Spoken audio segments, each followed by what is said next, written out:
I'm Jon Albon. I'm an ultra runner, obstacle course racer and sky runner. Today we're going to talk about ascending and descending in an ultra race.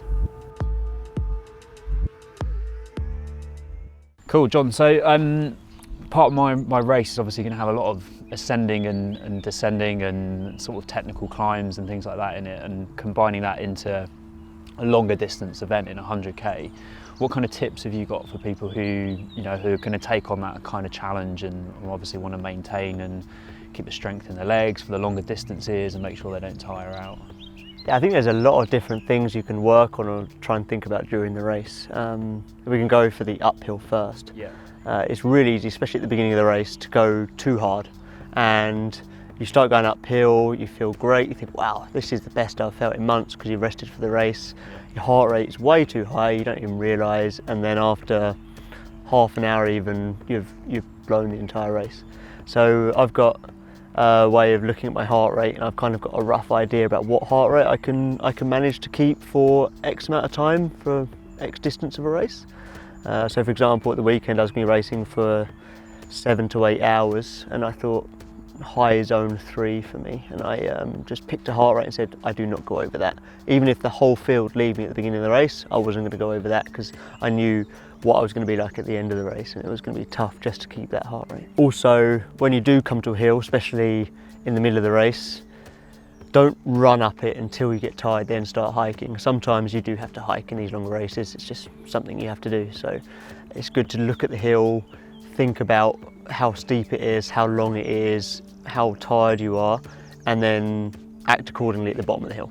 There's no point burning energy and then getting to the top and not even being able to run again. You kind of want to keep that effort level the same throughout the whole race, whether you're going up or whether you're going down. And technique-wise, I've been doing a lot of research and seeing some people suggest that certain gradients you should put your hands on top of your thighs and push up and down. Do you think there's specific techniques I should use, or do you think it's really kind of doing what feels comfortable and what feels right at the point in time? Yeah, I think if you just go out and you're doing this in training, you're going to kind of start to understand what's best for you. Definitely if it's really steep, I have my hands on my thighs. If it's really steep, I want to keep a run going. I found normally when you run, you kind of step over onto sort of like you're running on a straight line. But when you hit really steep ground, it's a lot of energy to make that big of a step, because you want to keep your cadence up, so you can't step that far every time. So if you widen out your stance and your feet are a little bit more under your shoulders, you can run up and keep a really high cadence but not even move that far forward. So thinking about all these things and changing your technique a little bit in training, you'll probably start to realise that some things will work for you and some things won't, even if one thing has been proven to work for everyone else. You mentioned earlier obviously about the using heart rate as an understanding of effort and Yep. when you're going up those climbs. So is that something that you've done in kind of physiological testing and to understand where your thresholds are, or is that something you kind of developed and learned yourself over time in training? Yeah, I've done 2 lactic threshold tests, and they're really helpful, especially in training, to make sure you keep your training slow enough when you're meant to be going slow and fast enough when you're meant to be going fast.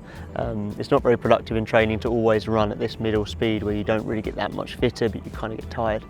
So that's really useful for that. But then when I pick which heart rate I want to run to in a race, or which is my limit, do not go over this heart rate. That's more just from experience in training, looking at the heart rate, but mainly from racing. Doing a lot of racing to prepare for a race can actually be kind of a good thing. If you've got an A race planned, do a bunch of B and C races just so you can learn these sorts of things. So over the years, I've kind of got an understanding what heart rate I can hold for what amount of time or how painful it's going to be. Towards the end of the race, you want to start pushing more and kind of try and forget about that side of things and just run to just try and push as hard as you can. But certainly at the beginning, it's a good tool to use. We talked about going up, and then one of the things that sounds easy, but on technical trails can be quite difficult. And I'm sort of following a lot of races, people can lose and gain a lot of time on some of those descents. So, what's your kind of top tips for us in terms of like taking on those technical descents? Yeah, because it's such a long race, to be honest, what you want to think most about on the descent is trying to save your legs for the ascent. I found when I raced Killian in Killian Jornet in Scotland, he was dropping me on all the climbs, but then I was catching him up on the flats and the downs. And it's actually just because he was saving his legs so he could be strong on the next climb. So you've got to think about trying to protect your legs and not really pound them on the downhill. So if it's super technical, I like to keep my hands up high so you've got more balance and sort of throw them around to keep momentum going down and you use your arms as part of that. But if it's just going to be kind of technical but not too technical and runnable, I like to have my arms down by my waist so my blood doesn't have to go all the way up into my arms, and keep them really loose. Actually, my whole body is kind of really loose. So as my foot hits the ground, the shock is kind of absorbed through your whole body. And I found this can be a really good thing if you are running these longer distances, just to try and limit that amount of pounding you're going to take. And do you kind of prep for any of that?